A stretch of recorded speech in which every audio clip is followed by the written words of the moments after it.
बोलो लक्ष्मी नारायण भगवान की जय। बोलो जगदम्बे मात की जय। आप सभी का यह सौभाग्य तो है ही, लेकिन साथ ही श्री हरि की आपके ऊपर विशेष कृपा यह है कि भगवती जम्बिका जब कभी किसी के ऊपर कृपा करती है तो सर्वप्रथम वह व्यक्ति संसार के समस्त कर्मों से विलग हो, उसमें रहते हुए भी माता की कृपा वैसे ही प्राप्त करता है जैसे कि एक नन्हा सा बालक माँ की गोद में रहकर सर्वार्थ संसार के सभी दुखों को भूलकर उनके आंचल में ही समस्त संसार की सारी सुख सुविधाएं प्राप्त कर लेता है। समझे? कहने का तात्पर्य यह कि जब बालक छोटा होता है तो उसे बोध नहीं होता कि आगे भविष्य में जिस संसार में वह प्रवेश कर रहा है उस संसार में उसे नाना प्रकार के कष्टों का भी सामना करना है। लेकिन वही बालक जब माँ के गोद में अर्थात आंचल में होता है तो माँ के किससे? वात्सल्य से, माँ के प्रेम से, माँ के स्नेह से वह सर्वथा संसार के भय से दूर होता है। तो जिस प्रकार से वह बालक माँ की गोद में आनंद को प्राप्त कर रहा है, उसी तरह तो यह समस्त सृष्टि क्या है? माँ की गोद है। और आप और हम सब क्या हैं? माँ के बालक हैं। अब माँ के बालक हैं तो फिर क्यों हमें कष्ट हो रहा है किसी तरह से? हमें कभी भी किसी भी प्रकार सांसारिक सामान्य वस्तुओं का दुख नहीं होना चाहिए, चाहे वह किसी भी प्रकार का दुख हो, चाहे वह शारीरिक हो चाहे वह मानसिक हो। व्यक्ति के साथ समस्या यह होती है कि थोड़ा सा भी अगर उसे मानसिक कष्ट हो जाए तो वो शारीरिक कष्ट से उसको अधिक दुखदाई होता है। कैसे दुखदाई होता है? देखिए, चोट लगती है आपको कहाँ? पैर में, हाथ में, पेट में, लेकिन दर्द कहाँ होता है? मन में। अब मन में तो दर्द नाम की कोई चीज ही नहीं रहती, तो मन में दर्द कैसे होता होगा? तो कोई कहा भैया हृदय में। अरे हृदय में क्यों होगा? हृदय तो धड़कन का काम करता है, और हृदय तो इतनी अच्छी वस्तु है, इतना अच्छा तत्व है, इतना अच्छा स्थान है जहां पर कौन रहते हैं? साक्षात ईश्वर रहते हैं। वेद क्या कहता है? हरि ओम सहस्रशीरेखा पुरुखा सहस्राक्षः सहस्रपात सभूमिगुं सर्वातस पत्रवा ततिष्ठद्दशांगुलम्। अर्थ क्या है? कि वह ईश्वर नाभि कमल से 10 अंगुल ऊपर। ये प्रश्न किसने किया? जन्मेजय ने व्यास जी से कहा कि भाई व्यास जी ये बताइए कि वो ईश्वर रहता कहाँ है? कल आपने पूछा था कि भाई सबसे जल्दी कौन सा देवता प्रसन्न होता है, तो अगस्त जी ने सीधे सीधे नहीं कहा कौन सा देवता प्रसन्न होता है, लेकिन हाँ बात घूम फिर के कहाँ पहुंच गई? जगदम्बा के श्री चरणों में पहुंच गई। तो उसी तरह आज जन्मेजय पूछ रहे हैं कि ये बताइए कि वो रहते कहाँ हैं? तो वेद कह रहा है कि प्रत्येक व्यक्ति के नाभि कमल से 10 अंगुल ऊपर। तो थोड़े अपने नाभि में हाथ लगा के देख लीजिए और नाभि से 10 अंगुल थतोइए। 4 दूनी 8 और 2 10। कहाँ पहुंच गए? हृदय के पास पहुंच गए। हृदय में कौन रहते हैं? साक्षात ईश्वर परब्रह्म सनातनी। अब भाव आपका चाहे ब्रह्म का हो चाहे ब्रह्माणी का हो, अर्थात आपके अंदर कोई ना कोई इष्ट विद्यमान होना चाहिए। बहुत सारी बातें हुई, समग्र प्रकार की बातें हुई। सब कुछ सोचने सुनने समझने के बाद जन्मेजय पुनः कह रहे हैं कि हे व्यास जी, मुझे ये बताइए, ये बताने की कृपा कीजिए विप्रवर, कि जिनकी महिमा सुनने के पश्चात व्यक्ति क्या हो जाता है, इस धराधाम से मुक्त हो जाता है।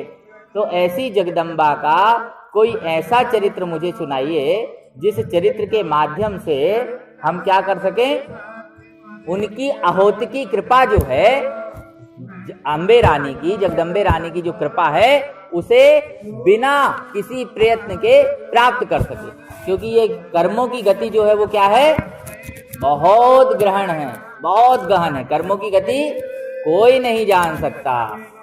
अब कहा कि सुनो जन्मेजय, पूर्व काल में बड़ी प्यारी बात तुम्हें बताने जा रहा हूं। एक समय क्या हुआ कि ये जो कल आप लोग सुन रहे थे ना भीष्म की बातें, भीष्म पितामह के बारे में आपने सुना था, अंबा, अंबिका, अंबालिका। वही भीष्म पितामह ने जैसे आपने प्रश्न किया, वैसे ही भीष्म पितामह ने प्रश्न किससे किया, भीष्म पितामह ने प्रश्न किया भगवान श्री कृष्ण से। और प्रश्न क्या किया कि भगवान ये बताएं कि मानव जो है वो छोटे छोटे कष्ट से, छोटे छोटे दुखों से बहुत ज्यादा परेशान हो जाता है। मैंने ऐसा कौन सा कर्म किया था जिस कर्म के कारण मुझे क्या हुआ, बाणों की सैया मिली। भगवान श्री कृष्ण कहने लगे कि भीष्म, तुम देखो अपना पूरा जीवन, जब से गंगा से तुम्हारा जन्म हुआ है शांतनु के बाद, तुम जिस परंपरा में आए हो ययाति के, उसमें ये बताओ कि तुमने तो जो भी किया उसमें क्या तुमने पाप नहीं किया। भीष्म ने कहा कि भगवान मैंने तो कभी पाप किया ही नहीं। इस जन्म की तो छोड़ो, 1 जन्म, 2 जन्म, 3 जन्म, 4 जन्म, 6 और 7 जन्मों तक मैंने कोई भी ऐसा पाप नहीं किया जिससे मेरे कर्मों का क्या हो जाए, मुझे यह दुर्गति देखने को मिले कि मुझे बाणों की सैया मिली। अब लेटे कहाँ पे हैं, बाणों की सैया पे लेटे हुए हैं। अब किसी व्यक्ति को एक सुई लग जाए मान लो माता जी, तो कैसा लगता है, सुई लग जाए तो बड़ा कष्ट होता है कि नहीं होता है। अब वहां तो उनको इतने सारे सहस्त्रों बाण लगे हुए थे, तो कितना कष्ट ना हो रहा होगा। तो पूछना बनता था, वो साक्षात किससे पूछ रहे हैं, श्री कृष्ण जनार्दन से पूछ रहे हैं कि हे भगवान, आपके होते ऐसा अनर्थ हो रहा है। तो भगवान ने कहा कुछ तो प्रयास करो भाई, हो सकता है कभी ना कभी तुमने कोई ऐसा पाप कर लिया हो। कहले नहीं।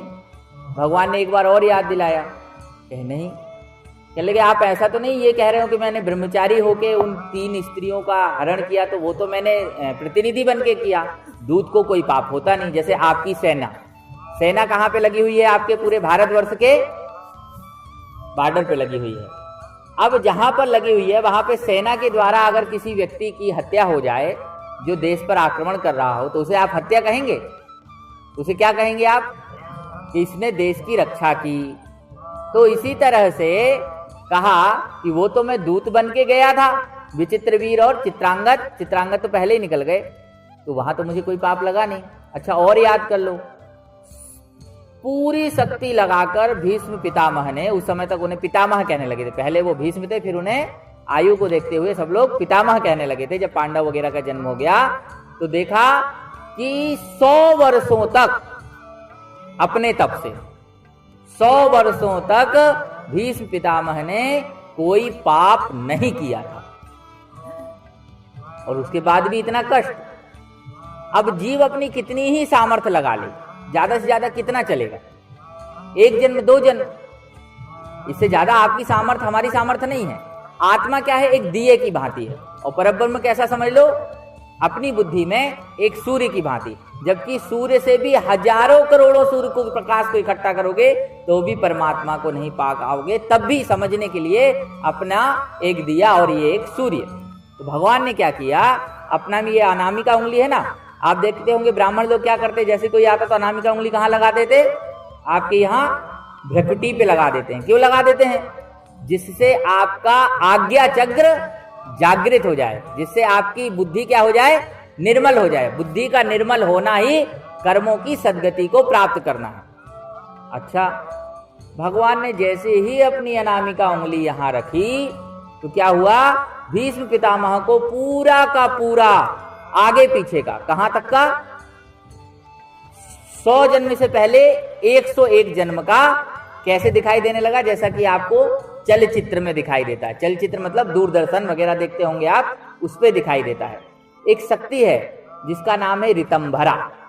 इस शक्ति का प्रभाव यह है कि व्यक्ति भूत, भविष्य और वर्तमान तो आप देख ही रहे हैं, तो भूत का भी देख सकता है और भविष्य का भी देख सकता है। जैसे कि कल आपको एक प्रसंग में जन्मेजय को क्या कथा सुनाई उन्होंने, ऋषिवर ने सुद्दुम्न आदि की कथा सुनाई, और दूसरे प्रसंग में किसकी सुनाई, भविष्य में घटने वाली कलिकाल में परमहंस और विवेकानंद की कथा सुनाई।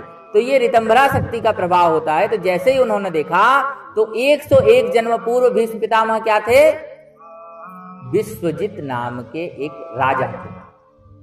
जब विश्वजित नाम के राजा थे ना, तो उस समय उनकी बड़ी कीर्ति थी। सप्त द्वीपों में जो आपका ये जम्मू द्वीप है ना, भारतवर्ष है, आर्यावर्त है, भरतखंड है, यहां पर उनकी इतनी कीर्ति थी कि कभी कोई भी व्यक्ति उनके राज्य में दुखी नहीं रहता था। और दुखी ना होने के कारण जो है वह क्या करते थे, सब आनंद से भगवती का, जगदम्बा का आराधना करते थे।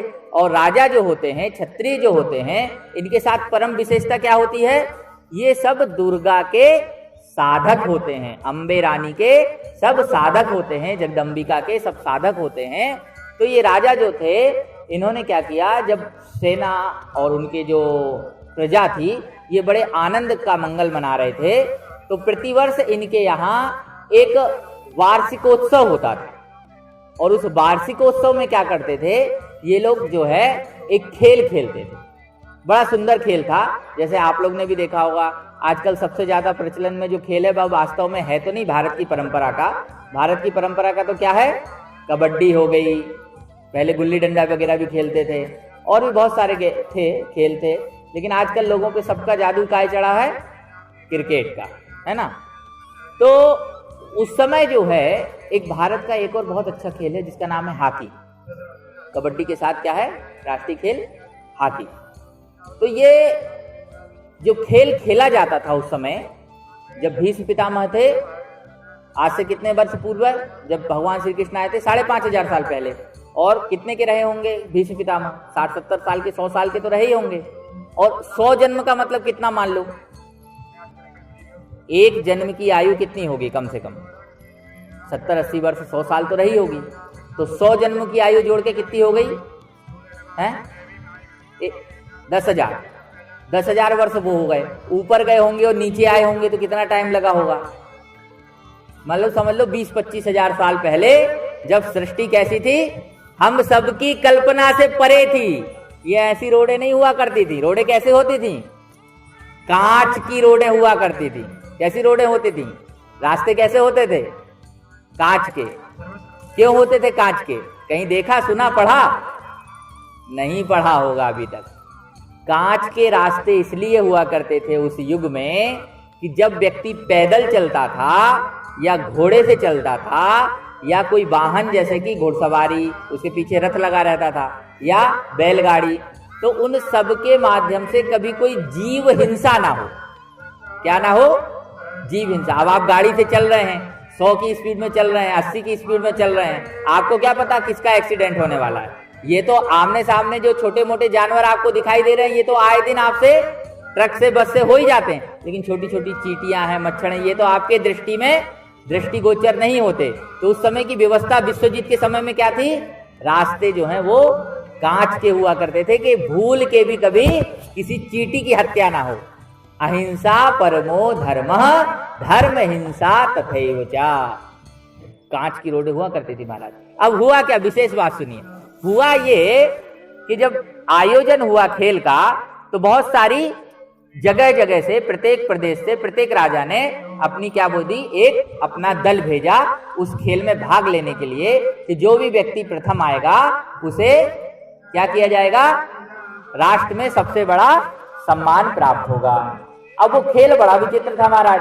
वो खेल ये था, घोड़े पे बैठना है, और घोड़े पे बैठ के वो जो हाथी होती ना, जो आप लोग छोटी हाथी से खेलते हैं, स्वयं दौड़ते हैं और गेंद को क्या करते हैं, गोल तक ले जाते हैं। उसमें यह था कि बैठना घोड़े पे है, घोड़ा भी संभालना है और एक हाथ से वो गेंद भी मारना है। तो ये जो आपका मैदान होता है जिसमें आप खेलते हैं, ये कितने बड़े होते थे? इस मैदान से कम 25 गुना बड़े होते थे, कि घोड़े को दौड़ने के लिए जगह भी चाहिए और मारने के लिए गेंद को दौड़ना भी ज्यादा पड़ता है। तो उस समय क्या हो कि देखिए, एक जो मैदान है उससे जब आप 25 गुना ज्यादा अपने मैदान की लंबाई और चौड़ाई रखेंगे तो स्वाभाविक है उसमें बहुत सारे जीव जंतु आ जाएंगे। जैसे आप अभी इस रोड से निकलेंगे तो आपको कहीं भी नेवला दिख जाएगा। आज हम आ रहे थे तो हमको उनके दर्शन हो गए। कभी कहीं आपको नागराज के दर्शन हो जाएंगे। आप लोगों को तो सहज ही हो जाते होंगे गांव देहातों में। गंगा किनारे पहुंच जाए तो फिर कहना ही क्या। तो उस समय क्या हुआ कि वो जो मैदान था, गंगा पुत्र तो थे, गंगा तो पहले से ही थी, तो 101 जन्म पूर्व जहां वह बना हुआ था मैदान, आप लोग फील्ड भी बोलते हैं उसको, उस मैदान में स्वयं विश्वजीत खेलने के लिए आरूढ़ हो गए। अब वो भी खेलने लगे कि हम भी खेलेंगे। थे तो सम्राट, लेकिन लोगों ने कहा कि इनका शौर्य, इनका वीर्य, इनका तेज बहुत ज्यादा है, तो इनको भी खेलने दिया जाए। तो राजा खेलने लगे। अब राजा की शौर्य को देख के, उनकी तीव्रता को देख के वो इतनी जल्दी जल्दी गोल मारने लगे कि बाकी विपक्ष की टीम जो है, जो बल था, वो हारने लगे। लेकिन देव योग से देखिए, उसी समय क्या हुआ कि एक मैदान ही था, वो तो मैदान में कहीं थोड़ी बहुत जगह रह गई होगी शेष, तो एक सर्प जो था, वो सर्प जो है निकला बाहर। तो वो सर्प जब बाहर निकला तो घोड़े की जो आवाज आती है तो उससे उसने भागने का प्रयास किया कि मैं बच जाऊं।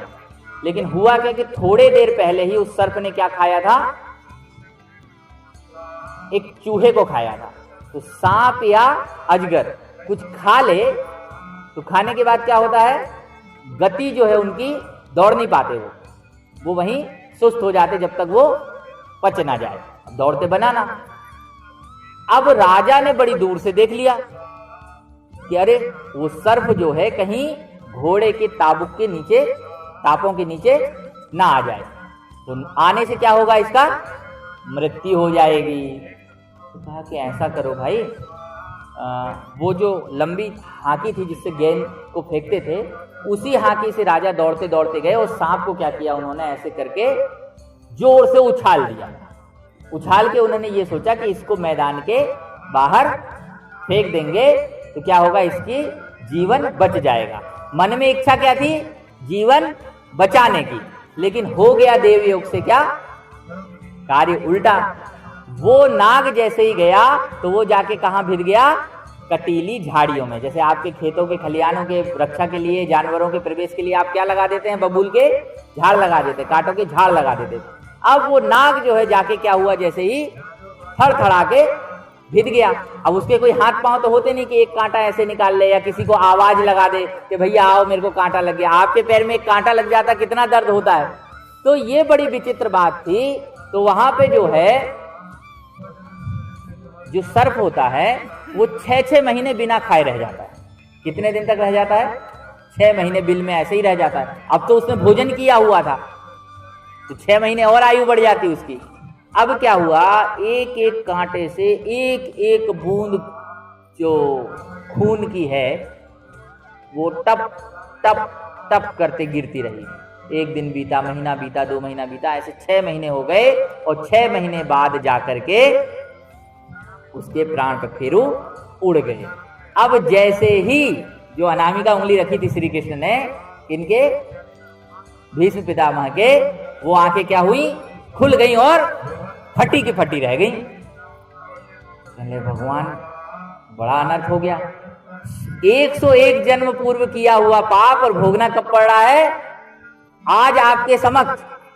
ऐसा क्यों? तो भगवान ने कहा कि देखिए ऐसा है, कई बार ये आपको फल भोगने के लिए आया, लेकिन आपका इतना पुण्य था, आपके माता पिता का इतना पुण्य था कि जब भी कभी ये घटित होने जाता, मान लीजिए कोई दुर्घटना होनी हो, मान लीजिए ये, उसके पहले ही कोई ना कोई पुण्य आता और आपको इससे बचा ले जाता। अब क्योंकि आप मेरे समक्ष थे और अब आपकी मुक्ति होनी थी, अब मुक्ति होते समय ना कोई पाप शेष होना चाहिए और ना कोई पुण्य शेष होना चाहिए। इसलिए आपको इस जन्म में ये 6 महीने की बाणों की सैया मिली। तो कहने लगे भगवान ये तो हो गया, चलो अच्छी बात है। ये इसमें कथा है जो सुना रहा हूं वो भीष्म पितामह की, शांतनु की, जन्मेजय की, परीक्षित की, श्री कृष्ण की, प्रहलाद की, राम की और मधुकैटव की। इसके साथ साथ महिषासुर मर्दिनी के द्वारा महिष की और सुदर्शन की। बहुत सारी इसमें बहुत सारी आख्यायिकाएं, बहुत सारी कथाएं क्रमबद्ध तरीके से एक एक स्कंद में जो जो आती चल रही है, हम प्रयास कर रहे हैं कि सहज बुद्धि से सामान्य से आपको ज्यादा से ज्यादा समझा सकें। अभी यही श्लोक में बोलेंगे तो समझ में नहीं आएगा, यही संस्कृत में बोलेंगे तो समझ में नहीं आएगा। तो कथा जो होती है वो क्या होती है? भाव प्रधान होती है। कैसे भी करके हमारा मन कहाँ लगना चाहिए? जगदम्बिका के श्री चरणों में लगना चाहिए। तो अब कहा कि भगवान एक इच्छा और है भीष्म पितामह ने। क्या इच्छा है? चले एक इच्छा है तो, लेकिन हम सबके सामने कैसे बताएं? क्योंकि अब वहां द्रौपदी भी खड़ी थी, कुंती भी खड़ी थी, 5 पांडव खड़े हुए थे, महाभारत का युद्ध तो हो ही गया था। अब व्यास जी जन्मेजय को सुना रहे थे, तो जन्मेजय ने फिर पूछा कि बताइए बताइए। अब व्यास जी रुक गए। अब उन्होंने फिर पूछा, कहने लगे व्यास जी क्यों रुके हुए हैं, थोड़ा बताइए ना क्या हुआ। कहने लगे देखो जन्मेजय ऐसी है, वो बात बताने की तो नहीं है। अब कोई आदमी कहे कि ये बात बताने की नहीं है तो मन में बड़ा नहीं ये बात तो हमको जाननी ही है। नहीं भाई ये बता नहीं जाननी है बात। अच्छा बताइए। कहने लगे ऐसा है भाई, एक इच्छा है श्री कृष्ण हमारी शेष। कहने लगे क्या? कहने लगे मुझे शादी करना है। आए समझ में? भीष्म पितामह क्या कहने लगे? मुझे शादी करना है। अब जो ही उन्होंने कहा, और द्रौपदी की हंसी क्या थी, बड़ी खराब थी। एक बार हंसी तो महाभारत हो गई। अब महाभारत के बाद हंसे तो पता नहीं कौन सा महाभारत हो जाएगा। और वो भी अभी तो हंसी थी किसके सामने? दुर्योधन के सामने, हैं, धृतराष्ट्र के पुत्र के सामने। एक आध बार दुर्वासा के सामने हंसने का प्रयास किया, जैसे तैसे भगवान श्री कृष्ण ने आगे संभाल लिया। अब भगवान बैठे थे, जैसे तैसे भगवान ने चेटी काटी अर्जुन को कि मना करो भाई द्रौपदी हंस ना पाए, नहीं तो अभी भीष्म पितामह भिनक गए तो जैसे तैसे युद्ध पूरा हुआ है। दूसरे युद्ध के लिए साहस नहीं है सैनिकों में। तो कहने लगे नहीं शादी करना है। ब्रह्मचारी भी कहीं शादी करते हैं क्या? इतनी पूरी उम्र हो गई आपकी, कभी आपने विचार नहीं किया विवाह का, और शेष सैया पे आप पड़े हुए हैं, आप कह रहे हैं मुझे शादी करना। चले हाँ श्री कृष्ण मुझे शादी करना, लेकिन आपने बात मेरी पूरी सुनी ही नहीं जनार्दन, बीच में ही बोल दिया। कहने हाँ, कहने शादी तो करनी है मुझे, लेकिन शादी मुझे किसकी करनी है? मेरी कन्या की शादी करनी है। तो सब लोग जोर से और हंसने लगे कि अरे ब्रह्मचारियों की भी कन्या होती है क्या? हाँ, अभी तो पहले ये था कि ब्रह्मचारी है तो शादी करना, अब उसके बाद क्या बोल रहे हैं कि मेरी कन्या है उसकी शादी करनी है। तो फिर ब्रह्मचारी कैसे जी कन्या है? तो कहने लगे अरे भगवान ये बताइए कि ये शेष सैया जो मुझे मिली है बाणों की, ये किसके कारण मिली? मेरे कर्मों के द्वारा मिली या मेरे कर्मों को संचालित करने वाली मेरी जो मति है, मेरा जो मन है, उसके द्वारा मिली? तो भगवान श्री कृष्ण कहने लगे कि जो आपकी मति है, आपकी जो मति मतलब बुद्धि, बुद्धि किसका नाम है? मन की दूसरी वृत्ति का नाम बुद्धि है। मन के कितने रूप हैं? 4 रूप हैं। सबसे पहला रूप मन, दूसरा बुद्धि, तीसरा अहंकार और चौथा रूप जो है वह है चित्त। ऐसे 4 रूप हैं मन के। इसे कैसे समझेंगे? जैसे कि आप किसी के पुत्र हैं या आप किसी की पुत्री हैं कि नहीं? अच्छा, कालांतर में कभी ना कभी आप किसी के भाई होंगे, तो जिस समय आप पुत्र थे उस समय आपका नाम क्या था? मन। ले ज्यों ही आप किसी के भाई हो गए उस समय आपका नाम हो गया बुद्धि। आप एक ही हो, लेकिन आपको जब आप किसी के बच्चे हो तो मन कहा, और जब आप किसी के भाई हो गए तो वही मन बुद्धि हो गया। इसलिए शास्त्र क्या कहता है? तत्व निर्णय अवसाना बुद्धि। अर्थात ये निर्णय करे कि ये खाना है कि नहीं खाना है। खाना है तो ये काम मन ने पहले क्या कहा आपसे? इसे खाना है। ये खट्टा होगा कि मीठा होगा, ये कौन निर्णय करेगा? ये बुद्धि निर्णय करेगी। बुद्धि इसके बाद क्या करेगी? बुद्धि कहेगी हाथ से इसे छीलो और इसे मुंह में डालो। तो यह जो बुद्धि है इसे क्या कहते हैं? मति कहते हैं। तो ये मति मेरी क्या हुई? भीष्म पिता ने कहा मति मेरी कन्या हुई।